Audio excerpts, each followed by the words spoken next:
नमस्कार, मी डॉक्टर मच्छिंद्र बांगर. महाराष्ट्रातील देशातील हवामान परिस्थिती संदर्भात ताजा अंदाज देणार. एकापाठी एक डब्ल्यूटीचं क्षेत्र उत्तर भारतात सरकतंय आणि हळूहळू हे मैदानी भागाकडे देखील सरकण्याची शक्यता आहे.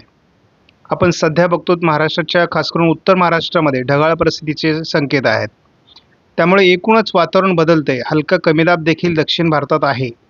त्यामुळे या सर्व वातावरणाचा नेमकी काय परिणाम होणार आहे आणि ताजी अपडेट काय आहे ते आपण बघूयात. 24 तारखेच्या अंदाजासंदर्भात आपण बोललेलो होतो की अंदाज बदलेल.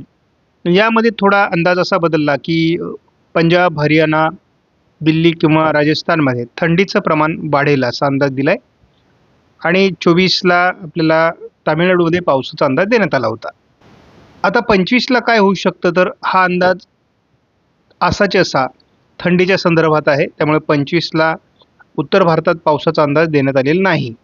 तामिळनाडूत मात्र पावसाचा अंदाज कायम आहे. आपल्यासाठी 27 तारखेचा डब्ल्यूडी अतिशय महत्त्वाचा आहे. मध्य प्रदेशपर्यंत पावसाचा प्रभाव आहे. उत्तर प्रदेश, राजस्थान, दिल्ली, पंजाब, हरियाणा या ठिकाणी येलो अलर्ट, तर जम्मू काश्मीर, लेह लडाख, उत्तराखंड आणि हिमाचल प्रदेशमध्ये ऑरेंज अलर्ट देण्यात आला आहे. त्यामुळे अतिशय तीव्र अशा प्रकारचा एक डब्ल्यूडी येतोय. महाराष्ट्राला लागून हा आहे. त्यामुळे महाराष्ट्रात किती परिणाम होईल हे आपल्याला बघायचं आहे. या डब्ल्यूडीचा प्रभाव 28 तारखेला देखील कायम राहणार आहे. मध्य प्रदेश आणि उत्तर प्रदेश, हिमाचल प्रदेशमध्ये. महाराष्ट्रावर किती परिणाम 28ला तेही आपण बघणार आहोत. मात्र मी एक गोष्ट या ठिकाणी मुद्दाम सांगतो की आपल्याला उत्तर भारतामध्ये केवळ थंडीचा अंदाज भारतीय हवामान खात्याने दिलेला आहे. मात्र आपण प्रत्यक्षात 24 तारखेचं जर वातावरण बघितलं तर 24 तारखेला जम्मू काश्मीर, लेह लडाख, पंजाब, दिल्ली, उत्तराखंड, हिमाचल प्रदेश, उत्तर प्रदेश, राजस्थानचा पूर्व उत्तर भाग या ठिकाणी पाऊस झालेला आहे.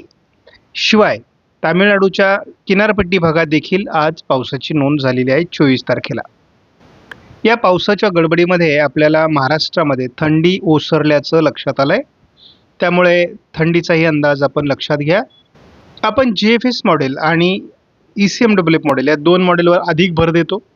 बाकी भरपूर मॉडेल आहेत, परंतु त्या सर्वच मॉडेलचा अंदाज बघण्याची गरज नाही. कारण बेसिक जे मॉडेल आहेत त्यांचा अंदाज आपण एकदा बघितला की आपल्याला जनरल आयडिया येऊन जाते. तर याचं उदाहरणच असं आहे की आपल्याला जर पाऊस पडणार असेल तर GFS model, ECMWF model sufficient आहे. आणि त्याचे वेगवेगळे व्हर्जन आहेत, ते बघण्याची सुद्धा गरज नाही. त्यामुळे आपण फार कन्फ्यूज होण्याची गरज नाही. आपण बघतो 27 तारखेला पुन्हा नवीन डब्ल्यूडी सक्रिय होणार आहे. त्याचा मध्य भारतावर परिणाम दाखवण्यात येतोय. तर आपण बघू तो किती प्रभावी आहे. आणि शेवटी हवामान आहे, वातावरण बदलत राहतं. 31 तारखेला पुन्हा एकदा मध्य भारतावर डब्ल्यूडीचा प्रभाव दाखवण्यात येतोय. 1 तारखेला देखील हा मध्य भारतापर्यंत डब्ल्यूडी सक्रिय राहणार आहे. 2 तारखेपासून याचा प्रभाव कमी होईल. एकापाठी एक डब्ल्यूडी येत राहणार आहेत. त्यामुळे उत्तर भारतात सातत्याने डब्ल्यूडींचा प्रभाव राहण्याची शक्यता आहे. महाराष्ट्रात त्याचा परिणाम फार होईल, फार घाबरून जाण्यासारखी परिस्थिती नाही आहे. ECMWF मॉडेलने महाराष्ट्रात जी ट्रफ दाखवलेली आहे ती आता थोडी आणखी विरळ होते किंवा लाईट झालेली आहे. याचा अर्थ असा होतो की महाराष्ट्रात जो पाऊस पडण्याची शक्यता आहे ती हळूहळू कमी होत चाललेली आहे. आपण बघतो की दक्षिण भारतात कमी दाब, तर उत्तर भारतात डब्ल्यूडींचा प्रभावी मारा, या दोन सिस्टम चालू आहेत. हा ECMWF मॉडेलचा अंदाज आहे. आता आपण GFS मॉडेलचा जेव्हा अंदाज बघतो तेव्हा मात्र आपल्याला केवळ थोडं अमरावती, अकोला जिल्ह्यामध्ये अंदाज दिला जातोय, बाकी कुठे अंदाज दिला जात नाही. हाच अंदाज आपण AIFS मॉडेलनुसार जर बघितला तरी महाराष्ट्राच्या उत्तरेकडून थोडं वातावरण तयार होईल असा अंदाज दिलेला आहे. बाकी फारसा अंदाज देण्यात आलेला नाही. आपण महाराष्ट्रातला जर अंदाज बघितला तर आता तो दिवसेंदिवस कमजोर झालेला आहे. म्हणजे महाराष्ट्रात पावसाची शक्यता फार कमी आहे. आपण 27 तारखेला बघतो की साधारण कराड, सातारा, बारामती, दौंड, इंदापूर, करमाळा, जामखेड, बीड, माजलगाव किंवा अगदी इकडे पैठण, अहिल्यानगरचा काही पूर्व भाग, छत्रपती संभाजीनगर, जालना, अकोला या काही जिल्ह्यांमध्ये अगदी हिंगोली, वाशिमपर्यंत पावसाचा अंदाज देण्यात आला आहे. आणि साधारण हा अंदाज दुपारी 3 वाजल्यापासून तर जवळपास संध्याकाळी 7, 8, 10 वाजेपर्यंत असेल. महाराष्ट्रात ढगाळ वातावरण 25लाही असणार. महाराष्ट्रात ढगाळ वातावरण बंगालच्या उपसागरातील बाष्पामुळे 26 तारखेलाही असणार आहे. 27 तारखेला कोल्हापूर, सांगली, कराड, सातारा, पंढरपूरच्या आजूबाजूने बारामती, इंदापूर, करमाळा, जामखेड, बीड, अगदी जालन्यापर्यंत किंवा अगदी अकोल्यापर्यंत एक ट्रफ तयार होण्याची शक्यता अजून कायम आहे. आणि यात हलकी गारपीट किंवा मध्यम किंवा हलक्या स्वरूपाचा पाऊस होऊ शकतो.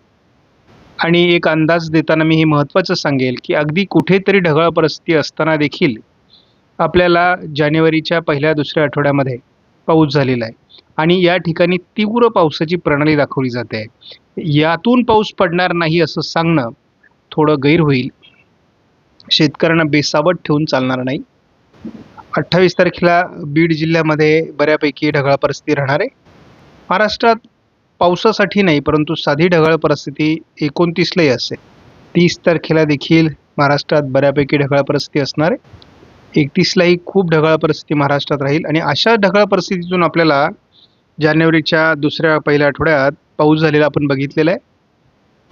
1 तारखेला आपण पावसास अनुकूल अशा प्रकारचे विदर्भात काही ढग आहेत आपण बघतो. नांदेड, हिंगोली, परभणी, लातूर किंवा अगदी जामखेड, पाथरीपर्यंत हा अंदाज आहे. अहिल्यानगरपर्यंत. अहिल्यानगर आणि बीडच्या आजूबाजूने 1 तारखेला ढगाळ परिस्थिती आहे. ही ढगाळ परिस्थिती आपल्याला साधारणपणे 2 तारखेपर्यंत राहील. 2 तारखेनंतर मात्र ढगाळ परिस्थिती कमी होणार आहे. आपणास व्हिडिओमधील माहिती महत्त्वपूर्ण वाटल्यास लाईक करा, शेअर करा, चॅनलला सबस्क्राईब करा. धन्यवाद. जय हिंद, जय महाराष्ट्र, जय बळीराजा.